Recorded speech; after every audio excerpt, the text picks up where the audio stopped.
Hey guys, welcome back to another video.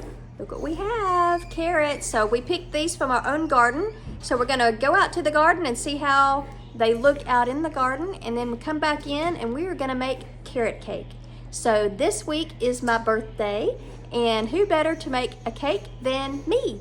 So I'm gonna make one of my favorites, and carrot, of course I like most any cake, but carrot cake is one of my favorites. So stick with us and see how we make our recipe.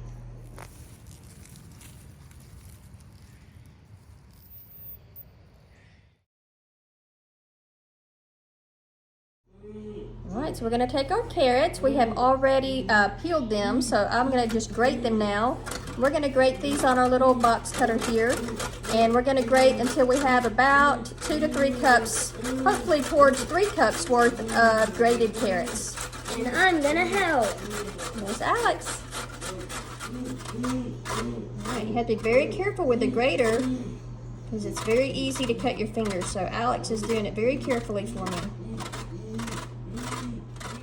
So this is how many carrots? A lot. Yeah. And it fills up about 2.5 cups. Yep. But we need 3 cups, so we might have to peel some more. Just a few more.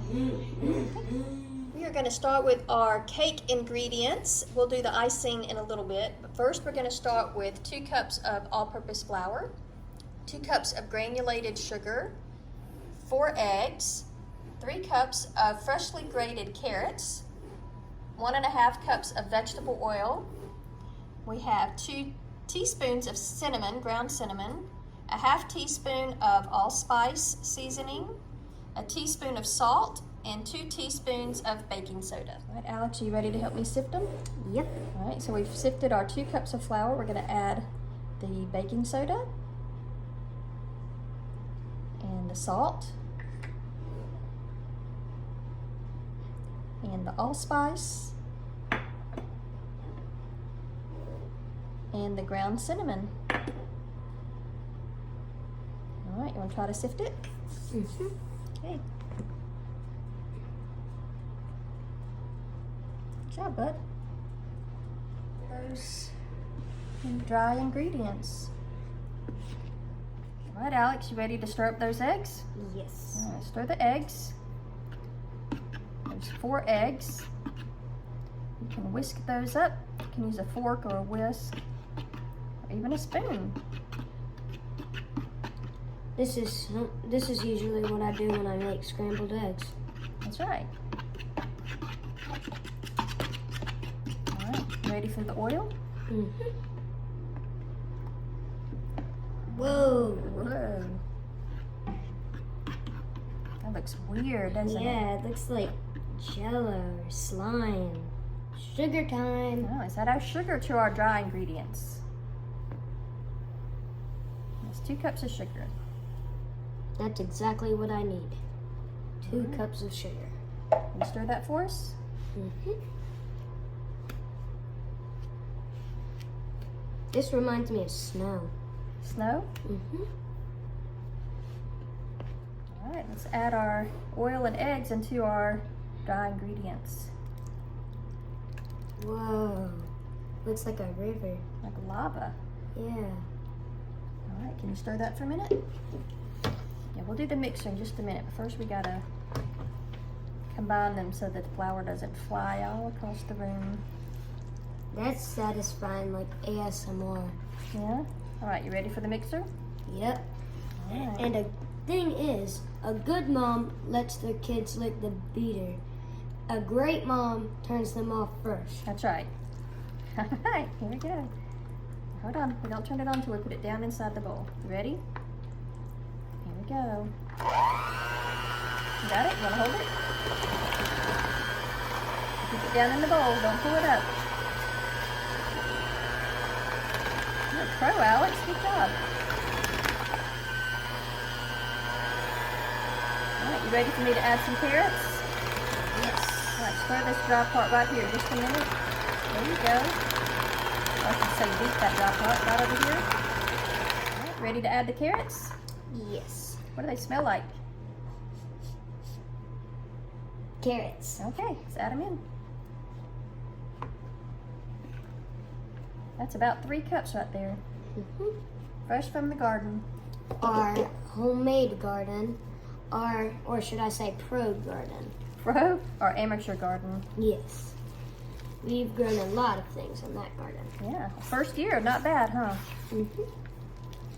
Last couple of times it's just been a little small garden.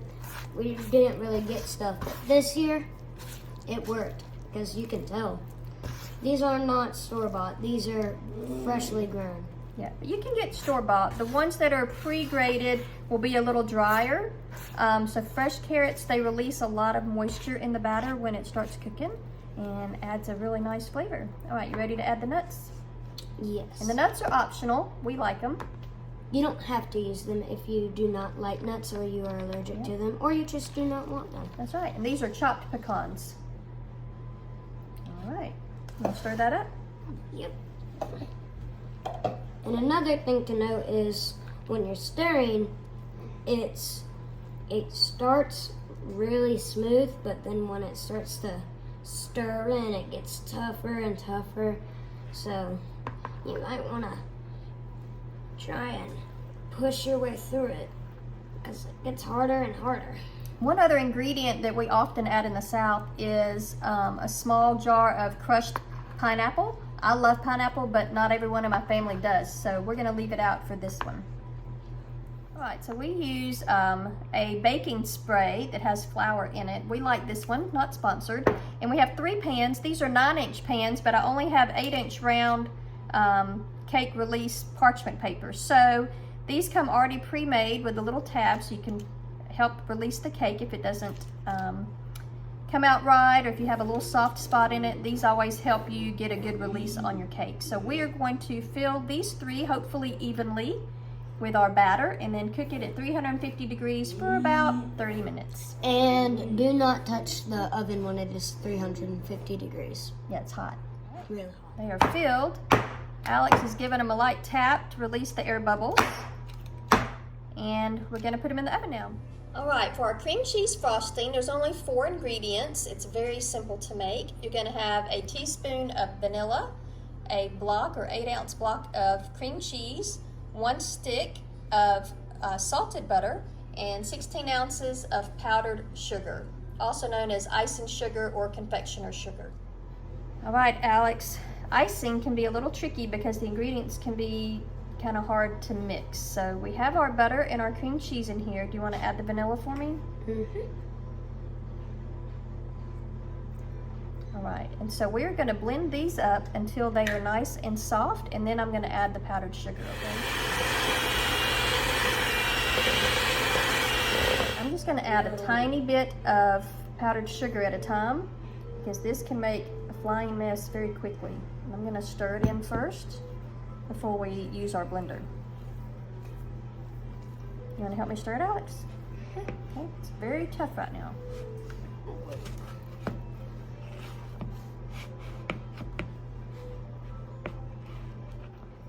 All right, so we've added in all of our powdered sugar. We're just going to keep stirring this. If it's too stiff, you can always add just a touch of milk or water. And if it's too thin, you can always add a little bit more powdered sugar. All right, we turned out our carrot cake, and I was very glad that we had parchment paper because this recipe is quite sticky. It wants to stick pretty good around the edges. So make sure you run your knife around the edge of the pan, and definitely use parchment paper, flour, any kind of spray so that it does release for you.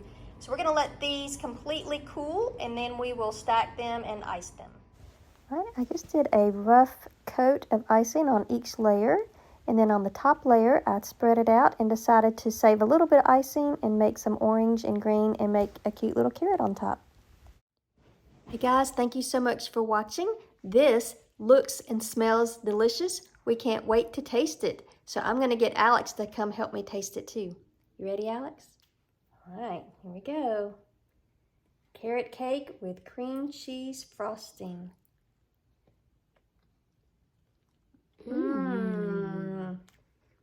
That's not bad. That's not bad. That's really good. I can taste the cinnamon. It is. Yeah, got a lot of flavor. Yeah, we hope you enjoy it. Let us know if you make this recipe, and we'll see you next time. Bye. Bye.